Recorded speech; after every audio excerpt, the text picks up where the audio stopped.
ቁርአን አይገባንም እንደምትሉ 8 ምክሮችን ብቻ እሰጣችኋለሁ። የመጀመሪያው ምንድነው? የአላህ ፍራቻ ወይም ተቅዋ ምንለው ነገር ነው። የቁሉ ላሁ ተዓላ ወተቁላህ ወዩዓሊሙኩሙላህ ይለናል አላህ ሱብሓነሁ ወተዓላ። አላህ በቁርአኑ ምን አለ? አላህን ፍሩ፣ ወተቁላህ አላህን ፍሩ፣ ወዩዓሊሙኩሙላህ እርሱ አላህ ያስተምራችኋል እያለን ነው። ስለዚህ በመጀመሪያ ላይ እህት ወንድሞቼ አላህን መፍራት ግድ ይላል፣ ለእውቀትም ለሁሉም ነገር ማለት ነው። መጥፎ ነገርን ከመናገር፣ መጥፎ ከመስማት ስንል እንደ ሙዚቃ፣ ነሺዳ፣ ፊልም እና የተለያዩ ነገሮችን ከመስማት ከማየት መቆጠብ አለብን። ሰውን ከማማት፣ ለሰው ከመመቀኘት እና ከመሳሰሉት ወንጀሎች መጠበቅ አለብን። ሌላው ሁለተኛ ነጥቤ ደግሞ ንያን ማስተካከል። ቂራአትን የምትቀሪው ወይም ቂራአትን የምትቀራው ወንድሜ እህቴ ለአላህ ብለህ ወይም ለአላህ ብለሽ ብቻ መሆን አለበት። ለሰው እይታ ምናምን መሆን የለበትም። ንያን ማስተካከል ሁለተኛው ነጥቤ ነው። ሶስተኛ ነጥብ ደግሞ ኡስታዛችሁን ማክበር፣ ያኒ የምትቀሩበትን ኡስታዝ ማክበር። የሚያስተምራችሁን ሰው ስታከብሩ ብዙ ዕውቀትን ያጎርሳችኋል ወላሂ። አራተኛ ደግሞ ለዕውቀት ብዙ ጊዜን መስጠት አለብን። ይህ በጣም አስፈላጊ ነጥብ ነው። ቁርአንን ለመቅራት ብዙ ጊዜ መስጠት አለብን። በጥራትና በደንብ ለመቅራት ማለት ነው። ግዴታ በአንድ ዓመት መጨረስ አለብኝ ብለን መወሰን የለብንም። ሌላው አምስተኛው ብቸኝነትን ማብዛት ነው።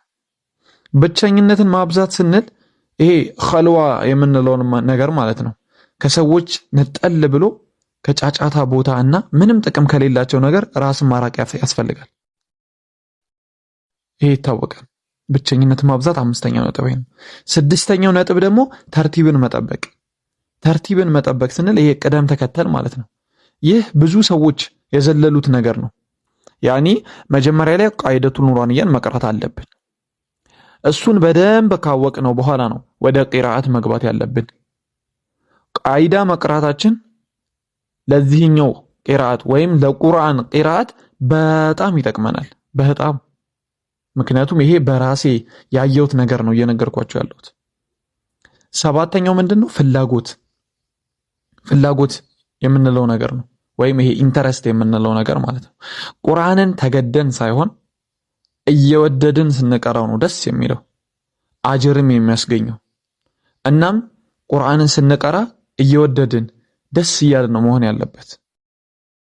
ይሄ ሰባተኛው ነው። ስምንተኛው ደግሞ ምንድነው? የመጨረሻው መደጋገም ወይም ይሄ ሙራጃዓ የምንለው ነገር ማለት ነው። ሙራጃዓ ማብዛት የቀራነውን ደግመን መቅራት ያስፈልጋል። ቁርአን እንደፈተለከች ግመል ያፈተልካል። ስለዚህ መደጋገም በጣም ወሳኝ ነው። ቁርአንን ከልባችን መቅራት አለብን ሁላችንም ማለት ነው። አላህ Subhanahu Wa Ta'ala ይሄንን ረመዳን ከምንጠቀምባቸው ባሮች መካከል ያድርገን። ቁርአን አይገባንም የምትሉ እህት ወንድሞች ስላላችሁ ነው ይሄንን ቪዲዮ ለመስራት የተገደድኩት። ወላሂ ቁርአን ገር ነው። ይሄን አስረግጬ ነው እየነገርኳችሁ ያለሁት። ቁርአን ገር ነው። አላህ Subhanahu Wa Ta'ala በቁርአኑ ምን አለን? ወለቀድ የሰርነል ቁርአነ ሊዚክሪ ፈሀል ሚን ሙደኪር። በቃ አላህ Subhanahu Wa Ta'ala ቁርአንን ገር አድርጎ ነው ያወረደልን። ስለዚህ ለቁርአን ያለንን ፍላጎት እንጠቀመው በዚህ ረመዳን። ይሄ በዚህ ረመዳን ብቻ ሳይሆን ረመዳን እንደወጣ ኡስታዞችን ፈልጋችሁ ቁርአንን ለመቅራት ሞክሩ ሁላችሁ። ምክንያቱም እንዳልኳችሁ አላህ Subhanahu Wa Ta'ala ቁርአንን ገር አድርጎ ነው ያወረደልን። የኛ የአቀባበል ሁኔታ ነው፣ የኛ የታይማችን አስተናነስ ነው። ታይማችን ስላነሰ ጊዜያችን ስላነሰ እንጂ ቁርአን ወላሂ ብዬ ነው ነገራችሁ በጣም ቁርአን ገር ነው።